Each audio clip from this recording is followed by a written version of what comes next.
Wel, dyn ni am ddarllen Marc 16, adnod 1 i 8. Bydd ar y sgrin i ddilyn os chi moyn, neu trowch at eich Beiblau. Marc 16, 1 i 8.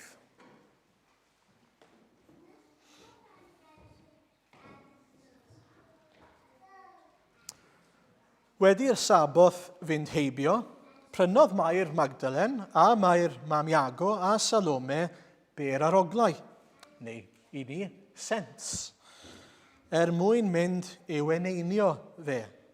Ac yn fore iawn ar y dydd cyntaf o'r wythnos, a'r haul newydd godi, dyma hwy'n dod at y bedd. Ac meddent wrth ei gilydd, pwy a dreigla'r Mae'n i ffwrdd oddi wrth ddrws y bedd i ni? Ond wedi edrych i fyny, gwelsant fod y Mae'n wedi ei dreiglo i ffwrdd, oherwydd yr oedd yn un mawr iawn. Eithant i mewn i'r bedd, a gwelsant ddyn ifanc yn eistedd ar yr ochr dde, a gwisg lais wen amdano, a daeth arswyd arnynt. Meddai yntau wrthynt, peidiwch ac arswydo, yr ydych chi'n ceisio Iesu, y gŵr o Nazareth a groeshoeliwyd. Y mae wedi ei gyfodi, nid yw yma. Dyma'r man lle gosod asant ef. Ond ewch, dywedwch wrth ei ddisgyblion ac wrth Pedr, mae'n mynd o'ch blaen chi i Galilea, yno y gwelwch ef fel y dywedwyd wrthych. Eithant allan a ffoi oddi wrth y beth, oherwydd yr oeddent yn crynu o arswyd. Ac ni ddywedasant ddim wrth neb oherwydd yr oedd ofn arnynt. Amen. Iawn, wel, bore yma, a blant, gallwch chi ddilyn bore yma gobeithio, popeth sydd yn cael ei ddweud. Os gyda ni lawenydd, neu ydyn ni'n profi siom y bore yma? Mae'r stori sydd gyda ni yn gofyn y cwestiwn yna i ni mewn gwirionedd. Ydyn ni'n dod at fedd gwag mewn siom, neu ydyn ni'n dod mewn llawenydd? Mae gen i stori ar eich cyfer chi. Pan o'n i tua 8 mlwydd oed, ges i anreg fel hyn. Nawr, i chi blant, falle bod hwn ddim yn cool iawn erbyn hyn, mae hwnna'n ffain. Ond, Spitfire model kit. Nawr, o'n i'n excited iawn pan ges i hwn. Beth yw reit, yw awyren oedd yn dod mewn lot o ddarnau bach. Okay? Lot fawr o ddarnau bach.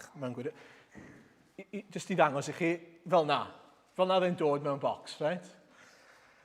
A oedd e'n reit anodd roi at ei gilydd. Yn enwedig i fachgen oedd yn 8 mlwydd oed. Mae Joseph gyda rhywbeth fel hyn, gytre, nag os e. A fi wedi edrych, mae'r instruction booklet ti'r seis na, o drwch. A beth bynnag, yn fy excitement, nes i agor y bocs, edrych ar y darnau i gyd, a be nes i? Nes i daflu'r instructions yn y bin. Nes i daflu'r instructions yn y bin. Disaster. Absolute disaster. Ac oherwydd hynny, oedd dim gobaith gyda fi i roi at ei gilydd. Nes i drial yng ngorau i roi at ei gilydd, ond ges i siom. Ges i siom, oedd e ddim yn edrych fel awyren, o gwbl. Allai addo chi, oedd e'n edrych fel llanast. Oedd e'n edrych yn wath na hwnna. Oedd e'n disaster.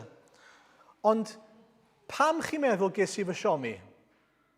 Oedd e oherwydd bod rhywbeth yn bod gyda yr awyren?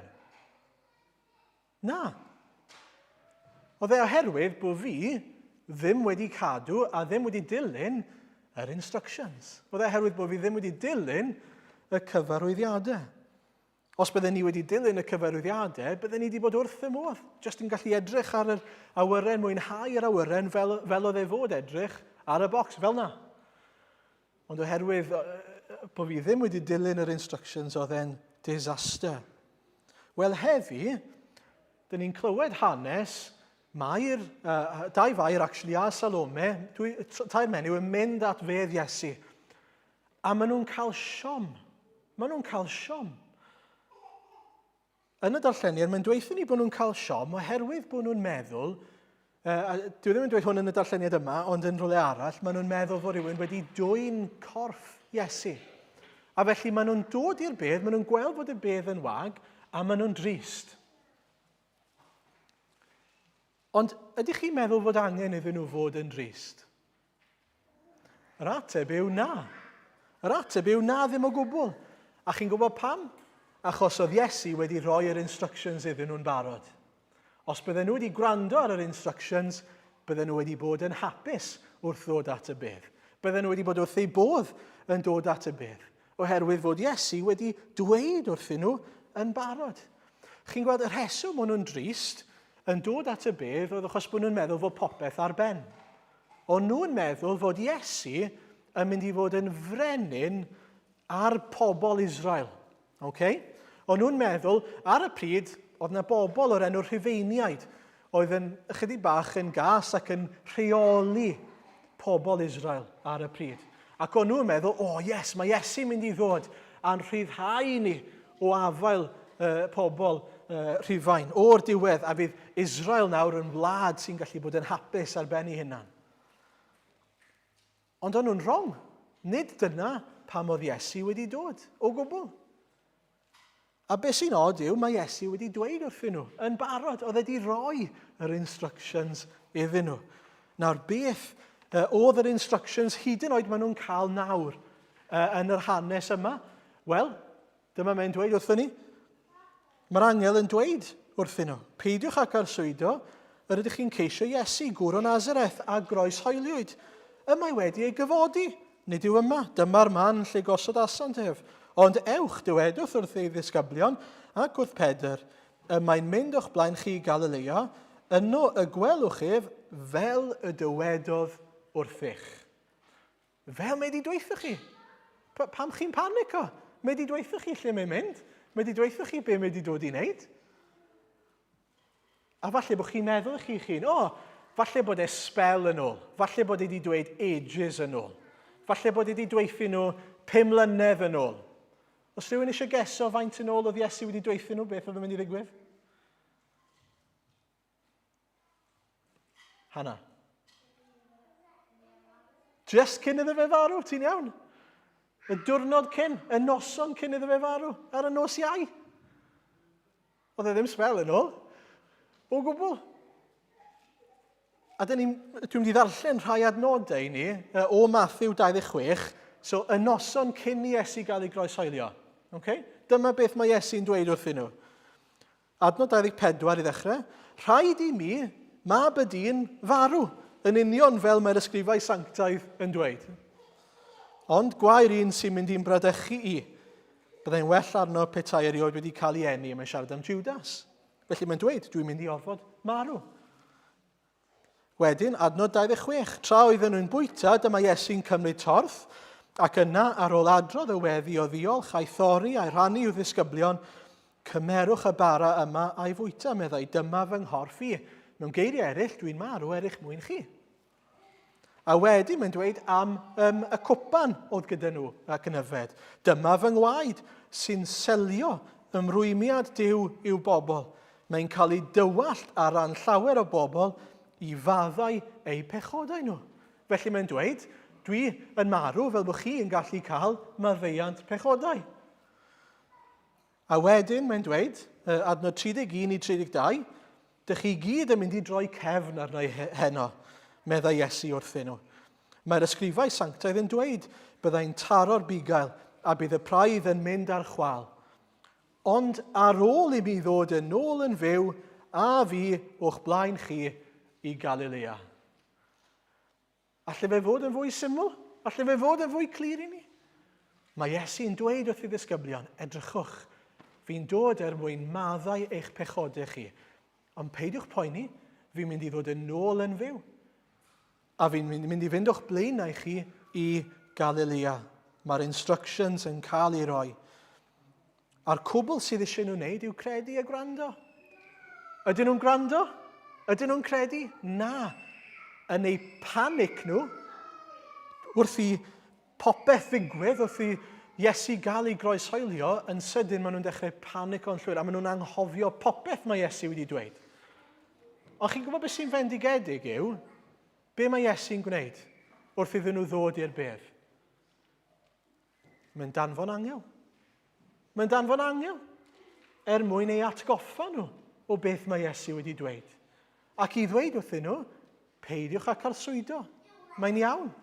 Ydych chi wedi anghofio be fi wedi dweud chi sy'n mynd i ddigwydd, ond mae Iesu mor aslon, mae'n gwybod beth i ni fel, mae'n gwybod bod ni'n ffindo fe'n anodd credu, anodd dilyn cyfarwyddiadau, a mae'n anfon ni'n eto i roi atgoffad iddyn nhw, i'w atgoffa nhw yn union beth mae Iesu wedi dweud wrthyn nhw. Na chi hyfryd yw Iesu bod e'n fodlon gwneud hynny, fod e'n atgoffa i bobl. Pan dyn ni'n wan, mae'n ein helpu ni i gredu. Mae'n danfon negesydd i'n atgoffa ni o beth mae Iesu wedi dweud yn barod.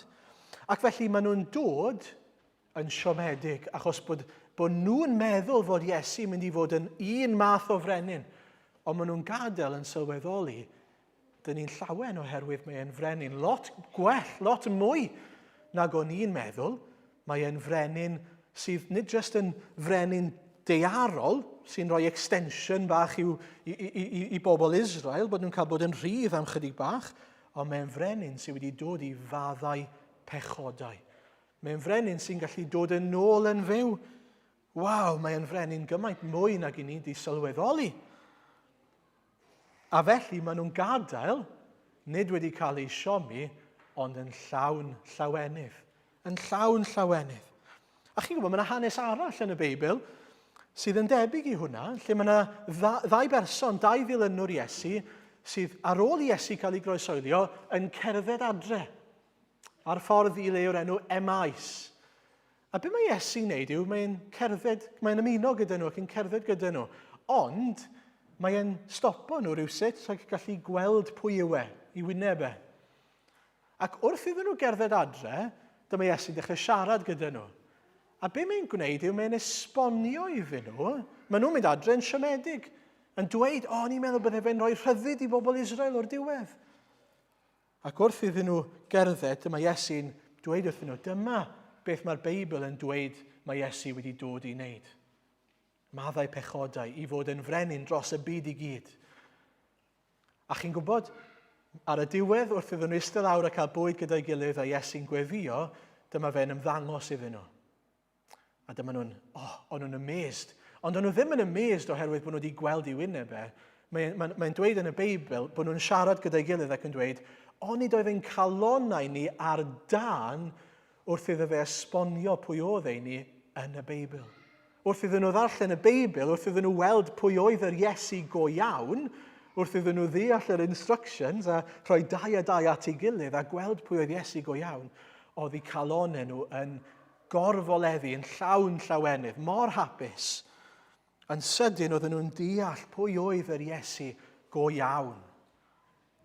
A na chi hyfryd yw hwnna, unwaith eto, mae siom rhywun yn cael ei newid i fod yn llawenydd. A dyna pam o'n i'n gofyn ar y dechrau, be sydd gyda chi heddiw, siom neu llawenydd? Os i ni'n dod at Iesu bore yma, ac yn gwneud penderfyniadau am Iesu ar sail beth i ni'n meddwl mae Iesu wedi dod i wneud, i ni'n mynd i gael ein siomi. Fel y disgyblion, o'n nhw'n dod at Iesu yn meddwl, o'n ni'n meddwl mae dyma'r math o berson oedd Iesu. O'n nhw'n wrong. Be sy'n wych yw, mae pwy mae Iesu'n dweud yw yn gymaint gwell na gallwn ni ddychmygu yw byth. Ac felly wrth i ni ddod at Iesu, beth yw yr allwedd? Beth yw'r allwedd mwyn peidio cael ein siomi? Gwrando ar Iesu ei hun. Gwrando ar air Duw.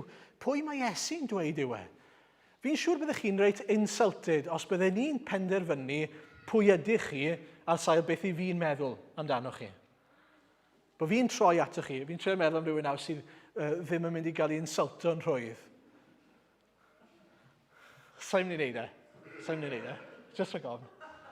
Bo fi'n neud rhyw benderfynu, mae such and such, mae'n berson hunanol, mae'n berson cas, mae'n berson balch.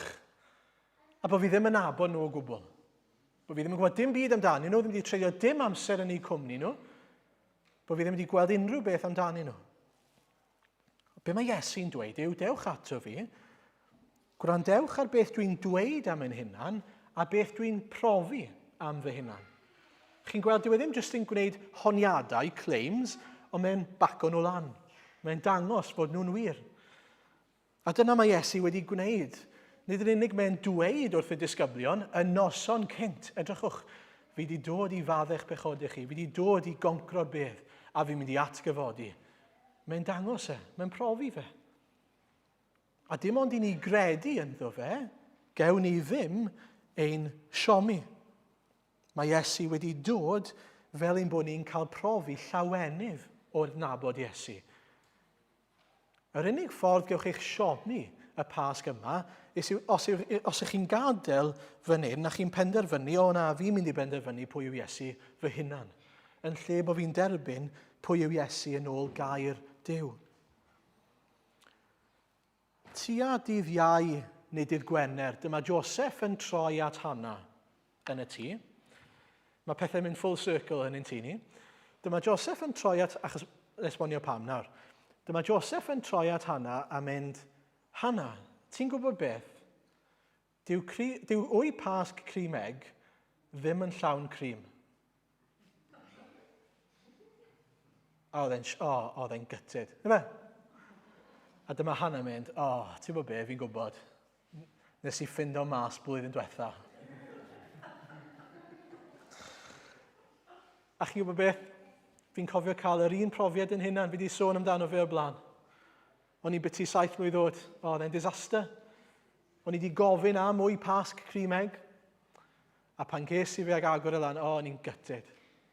Hwna dal yw'r freuddwyd i fi, bod fi un dydd yn cael 8 pasg crim egg yn llawn crim. Bydde fe'n wych. Ond, siom, having said that, os fyddech chi'n edrych ar y bocs, yn chydig bach yn sneaky fel mae pobl yn neud, pobl sy'n gwerthu pethau, yn y gornel mae e'n dweud, 1 large egg, 1 cream egg. Mae e'n dweud, does dim cream ar y bocs. Bydde yna ffordd iddyn nhw beidio cael eu siomi, ond gyda nhw siomi am beidio dilyn y cyfarwyddiadau. Fel o'n i'n dweud, yr unig ffordd i ni beidio cael ein siomi yw i sylweddoli pam fod y bedd yn wag. Dyw e ddim oherwydd fod rhywun wedi dwy'n corff Iesu, dyw e ddim oherwydd fod newyddion gwael, mae oherwydd fod Iesu'n fyw. Ac oherwydd hynny, gawn ni ddim ein siomi. Mae Paul yn dweud pa mor bwysig yw ei ddeall yr atgyfodiad yn Rhufeiniau 10. Os wneud i gyffesu a thwefusau Iesu ydy'r arglwydd, a chredu yn dy galon fod Duw wedi godi yn ôl yn fyw ar ôl iddo farw, cei dy achub. Credu yn dy galon sy'n wneud i'n iawn gyda Duw, a chei dy achub wrth gyffesu hynny yn agored. Fel mae'r ysgrifau sanctaidd yn dweud, fydd pwy bynnag sy'n credu ynddo ddim yn cael ei siomi. Peidiwch â cael eich siomi bore yma, dathlwch llawen hewch yn achubiaeth yr arglwydd Iesu. Amen.